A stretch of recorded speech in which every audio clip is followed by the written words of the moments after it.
Exclamatory sentence মানে কি? Exclamatory sentence একটু মন দিয়ে বুঝবে, আমি আশা করি প্রত্যেকে বুঝতে পারবে। এক্সক্লামেটরি সেন্টেন্সের অর্থই হলো ল্যাংচা বোদে। কি? তো এই বাক্যকে যখন আমরা ন্যারেশন চেঞ্জ করব তাহলে কি কি এক্সক্লামিনেশন থাকে সেটা বুঝি। আমরা যখন ম্যাচ জয়লাভ করলাম তখন আমরা কি বলি? হুররে, তাই তো বলি। আমরা হুররে বলে থাকি, তখন কি? আনন্দ। আমরা যখন দুঃখ হয় তখন কি বলি? অ্যালাস, হায় রে, আহ, তারপরে ও।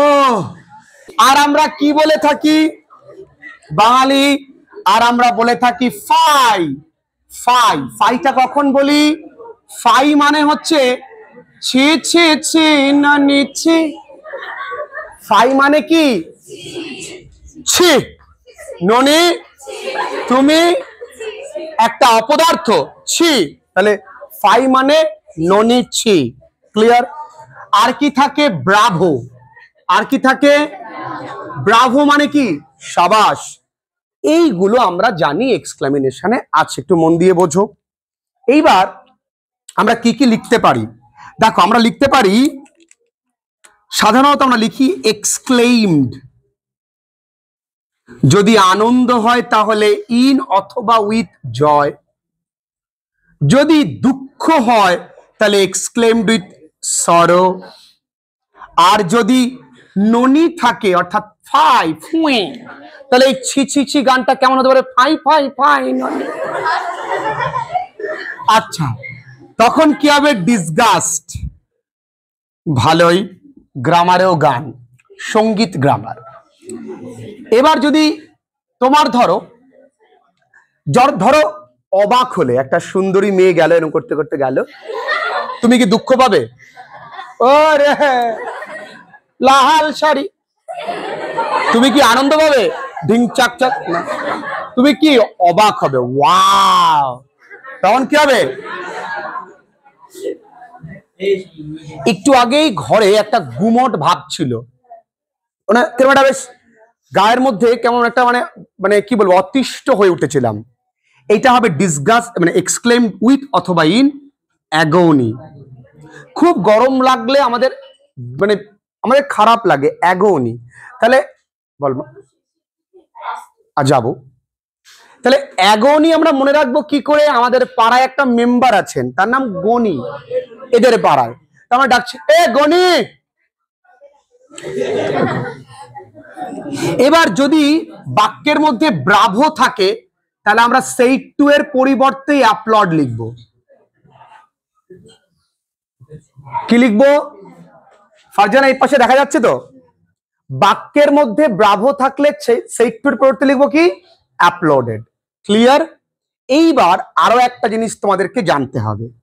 যখন আমাদের প্রথমে না ল্যাংচা বোদে বাক্য থেকে বোদেতে বাক্যে রূপান্তর করা শিখতে হবে, অর্থাৎ এক্সক্লেমেটরি সেন্টেন্স থেকে অ্যাজার্টিভ সেন্টেন্সে শিখতে হবে।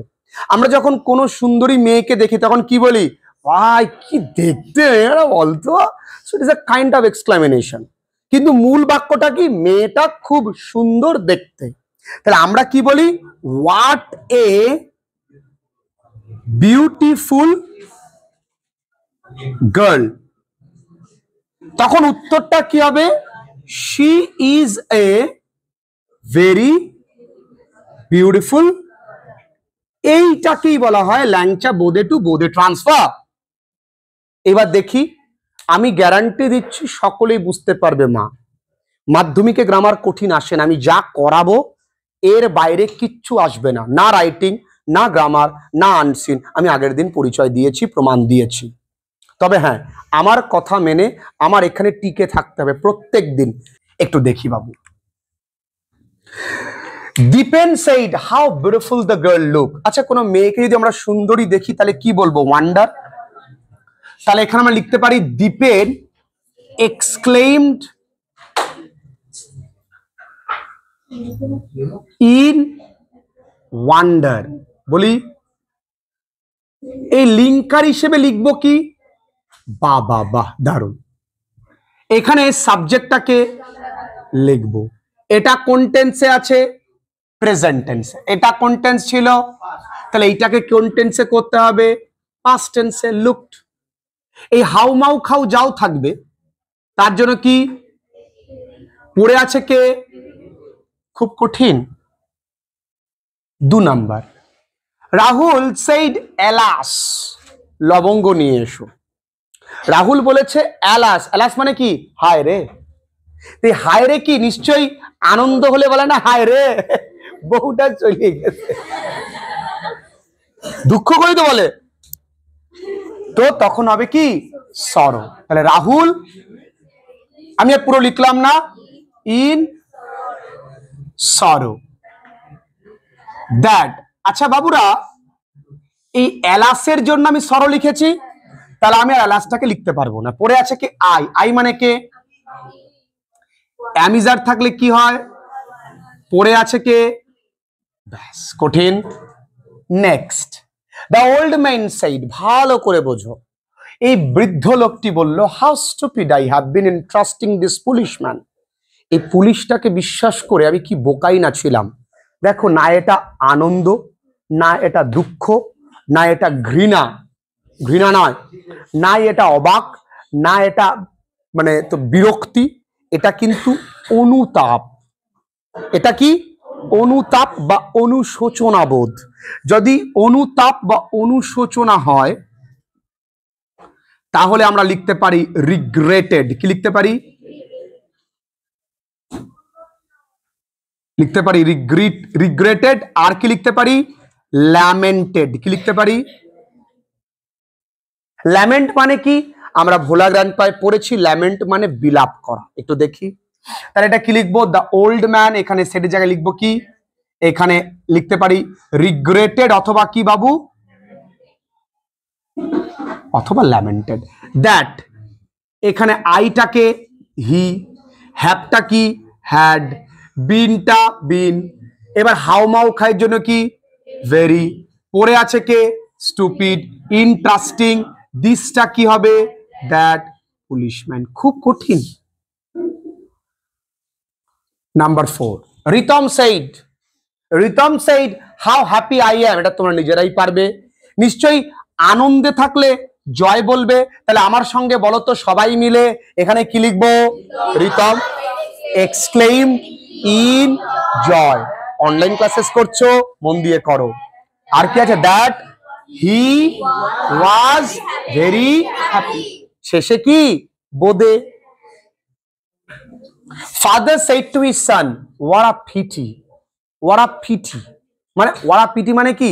বাবা এখানে কিন্তু করুণা দেখাচ্ছে, মানে হা ছি এরকম ব্যাপার। মানে what a pity মানে কি খারাপ লাগার বিষয়, জানিস তো, মুখ দেখাতে পারছি না। তাহলে বাবা কিন্তু একটা বিলাপ করছে। এতক্ষণ আমরা যা করেছি সেখানে আমরা দেখেছি সেইড ছিল, দেখো। এবার দেখো কি এসছে, এই জায়গায় একটু লক্ষ্য করবে। এই যে এক্সক্লামিনেশন গুলো, সেগুলো নিজে নিজে করা হয়। ধর আমরা দুঃখ করলে নিজে নিজে, কাউকে প্রকাশ করি না। I exclaimed in wonder too, এরকম বলা যায় না। নিজে নিজে অনুতাপ করি, কথাটা অন্য কাউকে বলি। ভালো করে বুঝবে কিন্তু। আমি বললাম হায় রে, কিন্তু ওর কিন্তু হায় রে না, ওর তাইরে নাইরে নাইরে, ও আনন্দ। তাহলে এখানে সেই টুর পরিবর্তে তুমি কখনো এমন লিখতে পারবে না এক্সক্লেইমড হিজ সান, লিখতে পারবে না। তাহলে এটা কি? এখানে আমি লিখতে পারি ফাদার এক্সক্লেইমড ইন ডিসগাস্ট, লিখতে পারি, লিখতেই পারি। বা এক্সক্লেইম ইন ডিসগাস্ট না লিখে লিখতে পারি ফাদার ল্যামেন্টেড, লিখতে পারি। এখানে তাহলে লিখতে পারি ল্যামেন্টেড। এখানে আবার একটু লিখতে হবে অ্যান্ড। এবার সেট টুর পরিবর্তে আমরা কি লিখি? টোল্ড। অ্যান্ড টোল্ড কাকে বলেছে? His son. বুঝতে পেরেছো এই জায়গাটা কি করে করলাম? এই জায়গাটার জন্য সবাই গুলিয়ে ফেলে। ভালো করে আবার বোঝাই। এই সেট টুর জায়গায় আমি লিখতে পারি ল্যামেন্টেড। আবার আমি এক্সক্লেইমড ইন ডিসগাস্ট লিখতে পারি হোয়াট এ পিটি কথাটুকুর জন্য। আমি এক্সক্লেইমড ইন রিগ্রেট লিখতে পারি হোয়াট এ পিটির কথাটুকুর জন্য। আবার যেহেতু টু হিজ সান আছে, তাহলে টোল্ড হিজ সান কথাটা লিখতে হবে। ইনভার্ট কমা তুলে কি? ইউটাকে তার ছেলে, তাহলে হি। কুড তো বদলাবে না, নটও বদলাবে না, সাকসিডও বদলাবে না, যা আছে তাই। ভয় পাওয়ার কিছু নেই। আসো এর পরেরটা, the old man said were I a king. এইটা দেখো, এই গ্রামারটা শিখতে হবে, সেটাকে ইংরেজিতে বলা হয় মুড, MOOD। যারা ইংরেজিতে মুড ভালো করে জানে না তারা ইংরেজি অনেক কিছুই জানে না। যারা ইংরেজি কন্ডিশনাল সেন্টেন্স জানে না তারা ইংরেজি অনেক কিছুই জানে না। ক্লাস 11-এ কিন্তু কন্ডিশনাল সেন্টেন্স আলাদা করে চ্যাপ্টার রয়েছে, পুরো রাজ্যের ছেলে মেয়েদেরকে আমরা শিখিয়ে খুশি। ব্যাপারটা হচ্ছে, আমরা অনেক সময় বলি না, যদি আমি রাজা হতাম, যদি আমি পাখি হতাম, if I were a bird. কোন ছেলে বলল তার প্রিয়জনকে, যদি আমি পাখি হতাম তোমার বাড়ি উড়ে যেতাম, আর তোমার বাবার মাথায় বাকিটা বললাম না। তাহলে তাহলে এটা কি আমার চাওয়া, যা কখনো কি হবে না, বাস্তবে সম্পন্ন হবে না। তো অনেকেই ভাবতে পারিস যদি আমি দিদি হতাম, মানে মুখ্যমন্ত্রী, সম্ভব না। অনেকে ভাবতে পারিস যদি আমি দাদা হতাম, মানে প্রধানমন্ত্রী, সম্ভব না। ঠিক আছে, তাহলে যা কি ইমাজিনেশনে possible but in reality not possible, সেই ক্ষেত্রে কি এই সাবজেক্টের পরে কি হয়, ওয়্যার হয়। মনে রাখবে। তাহলে দ্য ওল্ড ম্যান, এখানে সেইডের জায়গায় কি লিখবো, desired. The old man desired that. কত সোজা দেখ, আইটাকে ওল্ড ম্যান হি, হি এর পরে এখানে কি হবে, ওয়্যারই বসবে, বদলাবে না। এখানে কিন্তু ওয়্যারটা একই থাকবে, কারণ he were a king. Clear? He said to me fie, fie মানে কি, এই যে ননি, ছি, you are such a coward. তাহলে দেখো এখানে আবার সেড টু এসছে, তাহলে হি এক্সক্লেইমড ইন কি ডিসগাস্ট। শোনা ছেলেরা আমার, মন দিয়ে যদি কেউ বোঝার চেষ্টা করে তার রেজাল্ট ভালো হবে। তিলে তিলে রেজাল্টটা তৈরি করতে হয়। মাধ্যমিক জীবনের শেষ রেজাল্ট নয়, বা রেজাল্টই জীবনের শেষ কথা নয়, কিন্তু রেজাল্ট মনে করে দেখো তোমার বাবা তোমার মায়ের সম্মানের প্রধান একটা চাবিকাঠি। ওই রেজাল্ট আগামী প্রজন্মের কাছে তোমার বলার একটা, তুমি মুখ লুকিয়ে বলবে না মুখ উঁচু করে বলবে, সেটার একটা দিক। তোমাকে তোমার ভবিষ্যৎ জিজ্ঞাসা করে প্রজন্ম যে দাদু বা কাকু বা জেঠু তুমি কত পেয়েছিলে মাধ্যমিকে, যেন আমি গলা ফাটিয়ে বলতে পারি যে মাধ্যমিকে আই গট 90%, যেমন আমি বলতে পারি। সেইটা জন্য পড়াশুনো করা, মানুষের অস্তিত্বের জন্য মানুষ খাটে। মন দিয়ে চেষ্টা করো, প্রত্যেকেই বুঝতে পারবে। কোথাও বাঁধবে স্বাভাবিক, কিন্তু চেষ্টা করে আবার এগিয়ে যেতে হবে। পারবে না বলে কিছু নেই। তাহলে এখানে ফাই আছে বলে ওরা সবাই বলল কি হবে, এক্সক্লেইমড ইন ডিসগাস্ট, এন্ড বা শোনা ছেলে কি হবে, that I was such a coward man। তাহলে হি সেড, ও, এই যে আমি একটু করলাম না, আহ, ও উ, এ যাই থাকবে সব কি দুঃখ। কেন? আমরা তাহলে এখানে কি লিখবো, হি এক্সক্লেইমড ইন সরো।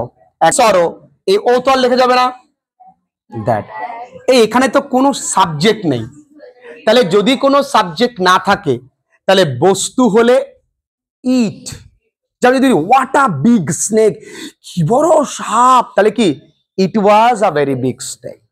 ক্লিয়ার? তাহলে কি আনতে হবে, কোথায় গেল ইট, এই এখানে তো ইজ নেই, তাহলে আমি লিখবো was a very bad day বা টাইম। মা বুঝেছো, হোয়াট এ হট ডে, তাহলে it was a very hot day. What a cold day, তাহলে it is a very cold day বা it was a very cold day. কঠিন মা? আচ্ছা আচ্ছা, বাই জোভ আমরা অনেক সময় লেখা দেখি কিন্তু করতে পারি না। বাই জোভ বা বাই গড কখন লিখতে হয় আমাদের কখন লিখতে হয়? অনেক সময় মা কালী দিব্যি বলছি আমি করিনি, তাহলে আসলে আমি মায়ের নামে শপথ করে বলছি। তাহলে এইখানে দেখো কত সোজা, আমরা খামোখা কঠিন বলিনি। এই সেইডের জায়গায় শপথের পাস্ট ফর্ম সোর, সোয়ার বলি না, I swear on God, the সোয়ারের পাস্ট টেন্স কি সোর। তাহলে দ্য ম্যান সোর, কার? By Jove. অনেকে লেখে by the name of Jove, কি লেখে? অনেকে লিখবে by the name of God বা বাই গড, একই ব্যাপার। তাহলে এই কাজ সারা ইনভার্ট কমা তুলে কি দ্যাট, আইটাকে দ্য ম্যান, তাহলে হি, উইলটা কি উড, পড়ে আছে কে নেভার ডু ইট। কঠিন রে মা। এরপরে আছে he said to them bravo, শাবাশ। তাহলে শাবাশি দেওয়া মানে কি শাবাশি দেগা, বসন্তি না, কি ব্রাভো মানে কি শাবাশ বেটা। আচ্ছা না মিম একটা দেখিস তোরা। তাহলে ব্রাভো থাকলে কি লিখবো, তাহলে সেড টু জায়গায় কি লিখবো অ্যাপ্লডেড। কি লিখবো বলো বন্ধুরা, অ্যাপ্লডেড। তাহলে হি অ্যাপ্লডেড দেম দ্যাট, আইটা কি এই ইউটা এদিক থাকাবে, তাহলে দেম তাহলে দে, পড়ে আছে হ্যাড তাহলে হবে হ্যাড, পড়ে আছে ডান ডান ওয়েল। বলো এই কটাই যদি কেউ ঘুরিয়ে ফিরিয়ে দেখে যায়, তার I hope and I am very much certain that narration change from exclamatory sentence will not be a tough thing in future. But you have to be very, very certain that you could understand every points very carefully. লেখো, if you do have face any problem, ask me, আমি দেখে দেব। যারা online classes করছো তোমরা বুঝতে পারছো ক্লাসের ওয়েটটা কতটা, একটু মন দিয়ে ক্লাসেস করো।